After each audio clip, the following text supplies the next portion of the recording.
Hey, so I want to mention something that I think is important here. I notice when people first start to awaken on a spiritual level, the first thing they realize is that they're not their body. They're more than their body. They are consciousness experiencing itself individually in the physical plane, using the body as a vessel. Then they start to realize what really happens when they die. Those people might start watching videos of people who have had like near-death experiences. I know I did. And these people remembered being carried into a white light through a tunnel and brought to the presence of what they thought was the all. This presence seems to give off a very loving energy from what they describe and gives them a review of their life. From videos that I've personally seen during these life reviews, people say that they remember feeling stupid for the things that they did and are made to feel like they must correct these mistakes. You know, it seems reasonable. So after feeling bad about what they've done, these people realize that they're being sent back to their body because, remember, they're not actually dying, or they were, but it was a near-death experience, so they get put back. Now, when you give this some thought, it becomes apparent what is likely to happen next. After the life review, you will be offered to reincarnate onto the earth to correct your mistakes and start a new body-soul contract, so to speak. Of course, after experiencing the feeling of regret, a lot of souls will agree to this and return to the earth, not realizing, though, that they will forget this ever happening. Nor will they remember the previous life. They'll be returning to hell, the physical plane, the plane of suffering, not because they were made to, because they chose to. Is this not manipulation? But don't get me wrong, though.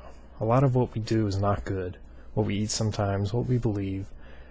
But that does not mean we should go back to the earth to settle the karma.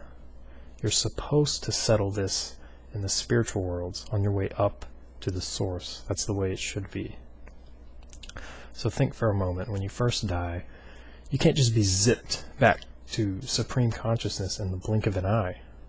All ancient teachings say that work is required. Cleansing is needed, hence purgatory, or what people call that. You can't return to the source with the material baggage. You must let all of that go after you die. But anyway, right when you die, you're not in an extremely high state. You're not in an extremely high spiritual plane. You got to realize that. Not at all. You're in this lower, like, astral sort of plane. Just low enough for your soul to function without a body. In a lower astral plane, think about it. It's apparent that unconditional love and consciousness shouldn't really be experienced yet. But it is. Is it real? You know, you got to think about that for a second. Now think about the control system on the earth. Would it be so hard to conceptualize the system of manipulation extending beyond the physical plane just for a little bit? Not at all, I think. Considering the rituals these controllers engage in and the malevolent, non-physical entities that they create. The life review and reincarnation is a trap that these controllers use to ensure souls return to the earth for all of eternity. If all souls did not reincarnate, and the only ones that incarnated onto the earth were experiencing the human form for the first time on the cycle of necessity, there would be a lot less humans on the earth. Because think about it, you only have fresh humans coming in. You're not having the old ones being recycled. That means less people to control, less souls to harvest energy from. With the nasty food they encourage you to eat, TV programming, and all sorts of distractions to basically make you feel helpless and forget about the transcendent spiritual being that you actually are. The last thing they want is for you to realize that and to never come back to the earth and become a transcendent spiritual being in oneness with all that is. They'll run out of energy for their control scheme very quickly. So the Gnostics teach that there's a creator being called the Demiurge. He's not the supreme god, so to speak, but he's like a lesser, gross creator that manifests what we see in the world, and also, as you probably know if you're familiar with this, can be corrupted. Just Google corruption of the Demiurge. It's a fairly common Gnostic idea. But anyway, the goal, they say, is to strive to be with the higher creator after death. The one that does not influence reality like the Demiurge does. The one that is transcendent and just, he kind of observes. This is the true heaven. So I believe that the presence that speaks to you in the light at the end of the tunnel is not even the Demiurge, but it's a complete manipulation, a program almost, a manifestation of your own mind that's projected out of what you think God should be. But it isn't God at all. Remember, you're in a low-level astral plane. I mean, how could you be experiencing the source?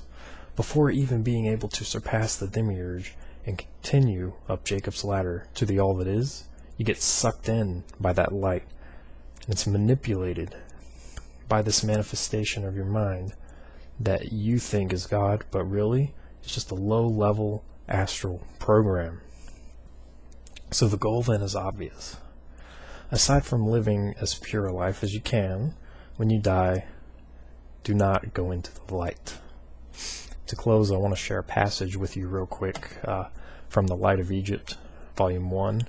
If you've seen some of my recent videos, I kind of, I lean toward that book. It's actually, I support it a lot. I'd highly recommend it. It's by Thomas Burgoyne. But anyway, the passage is this. It seems very strange that the external followers of the path which leads to physical reincarnation can be so blind as to imagine that this earth is the only place within God's infinite universe whereon divine justice can be satisfied, and due punishment meted out to the evildoer. The life beyond is much more real, far more earnest, and a much more conscious life than here on earth. Surely, then, the soul can work out its redemption there better than here. So thoroughly materialistic are the ideas conveyed in the above extract that one would think that esoteric Buddhism was nothing but materialism run to seed. According to such erroneous theories, we are to believe that recompense for evil doing is impossible except by physical rebirth. The talented author of Art, Magic, and Ghostland, who for years had investigated the various unseen realms of life for himself, gives the world the brief results of his lifelong research in the latter work. I'm leaving some stuff out here. Speaking upon reincarnation, the author says, the universal and reiterated assertions of myriads of spirits in every stage of a progressive beyond convinced me that there is no return to mortal birth, no retrogression in the scale of cosmic being, as a return to material incarnations undoubtedly would be, and all the demands of progress, justice, and advancement are supplied by the opportunities offered the soul in the sphere of spiritual existence. Think about it. The all that is, whatever you want to call it, the supreme God at the very top, would require you to shed off your materialism before returning to it. Makes sense?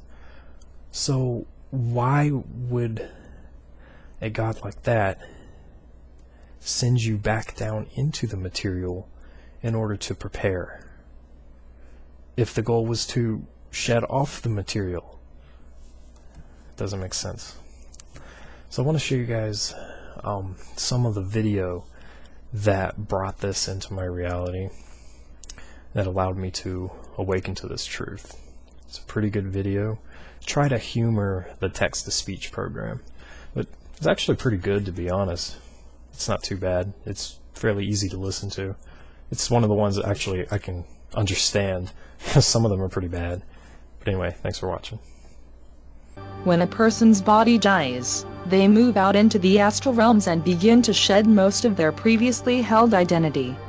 If this process were allowed to occur without interruption, the true light of that being would emerge from within them and release layer upon layer of limiting beliefs generated in that incarnation.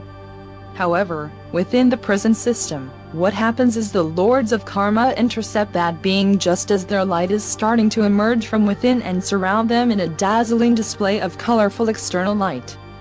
This is why most people with near-death experiences report going through a tunnel of light. The dazzling outer display distracts the being and hypnotizes them through frequency entrainment and activation of any and all religious programming that being had been exposed to during their incarnation. The lords of karma and other members of the false light hierarchies such as the archangels and ascended masters will often be present in the background during this process. As the individual is filled with a feeling of universal love and connectedness, they are told that this feeling is coming into them from the external beings of light that surround them. However, this feeling of universal oneness and love is actually emerging from inside the person and is being reflected back to them by the lords of karma. The individual doesn't have any time to reflect on what is happening because they are quickly moved into the life review phase of the process. They are shown a little movie of their life which focuses only on the disappointments, unfulfilled desires, painful experiences and hurtful actions the person experienced during their life. Through this biased and manipulated life review, the being is made to feel bad about their life, which is exactly what the lords of karma want. They tell the person that even though they failed at so many things in their life, they will be given a chance to go back one more time and get things right in a new incarnation. The person is